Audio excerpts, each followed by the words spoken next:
name is Avery Pickard, and I'm working on the grand engineering challenges of restoring and improving urban infrastructure. So to start off with our challenge statement, we said as the population continues to age, many older adults find that the transportation options they once relied on are no longer accessible. When driving becomes difficult or impossible, it can lead to isolation, missed appointments, and reduced independence. Because of these challenges, new and reliable transportation solutions are essential. To help address this growing need, we propose a plan to provide door-to-door transit services for adults aged 60 and over in the Raleigh area. This service would ensure that seniors who can no longer drive still have dependable access to places and services that matter most in their daily lives. Our solution and target audience is for the many older adults who live outside of the currently serviced 3/4 of a mile service radius required to access the Go Raleigh bus system, leaving them without a reliable way to reach public transportation. Our plan would bridge this gap by offering on-demand rides directly from the rider's home to the nearest bus stop. Riders could request a trip through an existing call-in system or a newly developed app, giving them flexibility based on their comfort level with technology. By creating an easy connection between neighborhoods and the broader transit network, this proposal helps ensure that Raleigh's older adults can travel independently, safely, and affordably. This map here shows an already existing bus route here, and then the green area is the 3/4 mile radius that is currently serviced by a door-to-door transit service, and then this purple area would be the new service area that is going to be provided with our solution. I'm Corey Falkofske, and today I'll be talking about relation to engineering grand challenges. So our grand challenge that we're working to solve is restoring and improving urban infrastructure. Specifically, we're focusing on how we can improve transportation infrastructure, and then even more specifically, how it works on elderly. So a lot of elderly cannot drive.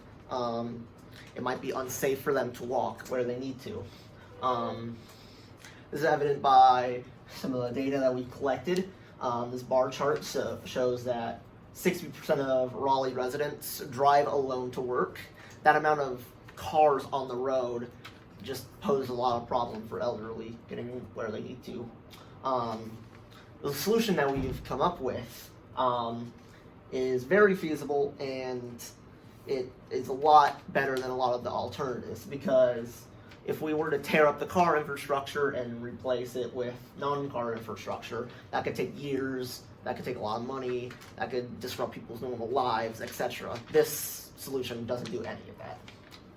We're going to be making use of existing technologies, such as Uber and Lyft.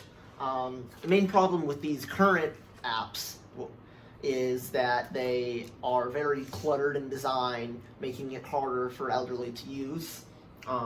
And so we want to have a very simple design, such as this. This is a mock-up that we've created, where really all you can see here is search for destinations or recent locations, and your current location with a little map of the current bus line in red, the new service in yellow, bus stop in green, and your current location in blue.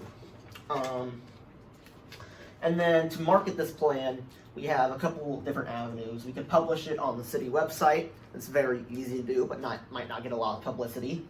We could utilize local news networks, see if we can get an advertisement spot or maybe even get a story on it, which is good because elderly are more likely to use these specific, or use the local news networks. You can also send emails to those eligible for the program, making sure that they know that they can apply to be part of it, and putting flyers up in places where elderly generally concentrate. So this could be doctor's office, this could be elderly homes, places such as that. Hi, my name is Carter Collins. So for our feasibility study, we had an estimated cost of $1.3 million. This took into account 10 cars and 10 drivers' yearly salary. This would come from taxpayers' dollars.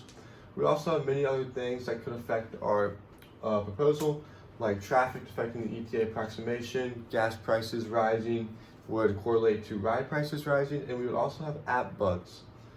This study can also be applied to other populations, such as individuals who are physically unable to walk to bus stops, and those who are really far from bus stops and it doesn't make logical sense for them to walk. Our design shortcomings consist of lack of users, interface issues by users, and competitors. Our next steps to maintain our project would consist of surveys, research, and upkeep. We would survey active users to ensure our solution is supporting their needs. We would research data based on routes currently being used and the gas prices versus the revenue we're bringing in. And finally, we would maintain our app's interface to keep up with new and upcoming technology.